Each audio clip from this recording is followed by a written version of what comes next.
പിന്നെ എനിക്ക് വിഷമമായി തോന്നിയത് അബ്ദുൽ കലാമിൻ്റെ പ്രതിമയിൽ മഴ പെയ്യുന്ന സമയത്ത് നനഞ്ഞുകൊണ്ട് നിൽക്കുന്ന അബ്ദുൽ കലാം ഒരു കുട പിടിച്ചു കൊടുത്താലോ എന്ന് എനിക്ക് തോന്നിപ്പോയി. കുറേ നേരം ഞാൻ ആ മഴയത്ത് അദ്ദേഹത്തെ തന്നെ നോക്കി നിൽക്കുകയായിരുന്നു. തലയും കുനിച്ച് കൈ പിടിച്ച് ഇങ്ങനെ നിൽക്കുന്ന ആ ഒരു പ്രതിമയിൽ മഴ കൊള്ളുമ്പോൾ ആരും കുട പിടിച്ചു കൊടുക്കാനില്ലല്ലോ, ഒന്ന് പോയി പിടിച്ചാലോ എന്ന് തോന്നിപ്പോയി. എനിക്ക് എന്തോ ഒരു വിഷമം അനുഭവപ്പെട്ടു അതിൽ.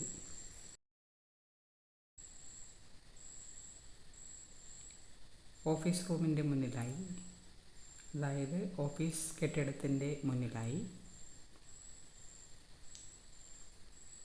അബ്ദുൽ കലാമിൻ്റെ പ്രതിമ.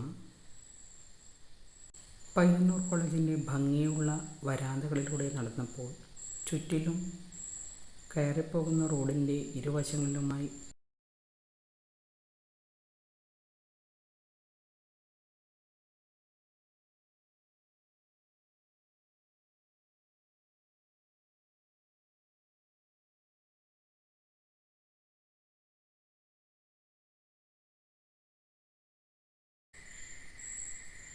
പിന്നെ ഇവിടെ കണ്ടത് നല്ലൊരു കളിസ്ഥലം. പെരുമഴയത്തും കുട്ടികൾ ആ ഫുട്ബോൾ ഗ്രൗണ്ടിൽ നിന്ന് ഫുട്ബോൾ കളിക്കുകയാണ്. ചളിയിലൊക്കെ വീണ് അവർ ആഘോഷത്തിമിർപ്പിലായിരുന്നു.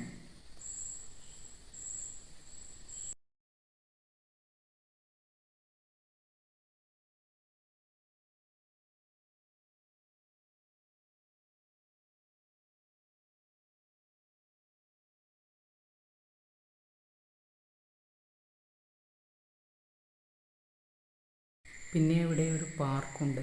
ആ പാർക്കിൽ കുട്ടികൾക്ക് ഇരിക്കാൻ അവരുടെ സല്ലാപങ്ങളും സ്വൈര്യങ്ങളും എല്ലാം നടത്താൻ പറ്റിയൊരു അന്തരീക്ഷം. ഭംഗിയുള്ളൊരു ലൈബ്രറി ഉണ്ട്.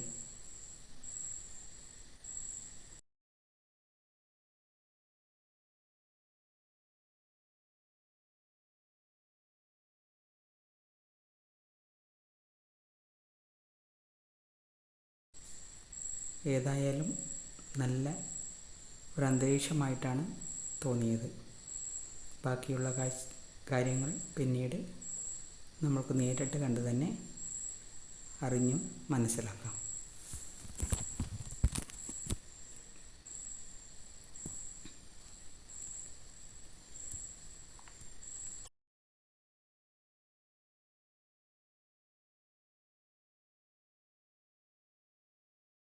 പ്രകൃതി സുന്ദരമായ ക്യാമ്പസ്, ഭംഗിയുള്ള പൂന്തോട്ടം,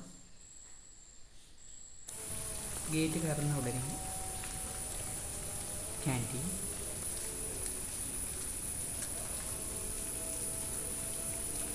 പിന്നെ കുടിവെള്ള സ്രോതസ്സ്, അതായത് മഴവെള്ള സംഭരണി വളരെ മനോഹരമായിരുന്നു. ഇതൊക്കെ ഞാൻ മറ്റിവിടങ്ങളിലൊന്നും കാണാത്ത ചില കാഴ്ചകളാണ്.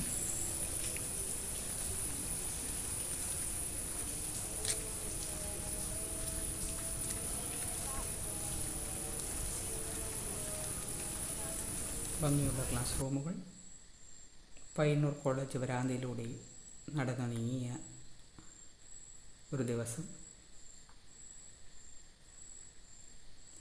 എല്ലാവിധത്തിലും വളരെ അഭിമാനം തോന്നി. അവിടുത്തെ പ്രിൻസിപ്പൽ സന്തോഷ് സർ, അദ്ദേഹത്തിന് കീഴാറ്റൂർ എന്ന് കേട്ടപ്പോൾ പ്രത്യേകം ഒരു സന്തോഷമാണ് തോന്നിയത്. കീഴാറ്റൂർ എവിടെയാണെന്ന് ചോദിച്ചു. വിശ്വമാഷെ അറിയുമോ എന്നൊക്കെ ചോദിച്ചു. വിശ്വമാഷിൻ്റെ ഫ്രണ്ടാണെന്നറിഞ്ഞു. അതുപോലെ കൃഷ്ണൻ മാഷിനെയും അറിയാം.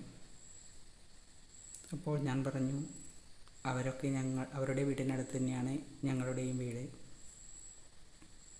സാറിന് നല്ലൊരു അനുഭവമായി തോന്നി. പിന്നെ തളിപ്പറമ്പിലുള്ള വേറൊരു സാറിനെയും പരിചയപ്പെടാൻ പറ്റി.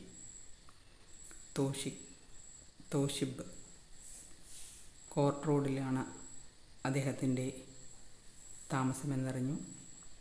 പരിചയമുള്ള 1-2 മുഖങ്ങൾ കണ്ടതുകൊണ്ട് പ്രത്യേകം ഒരുതരം അനുഭവമാണ് എനിക്ക് തോന്നിയത്.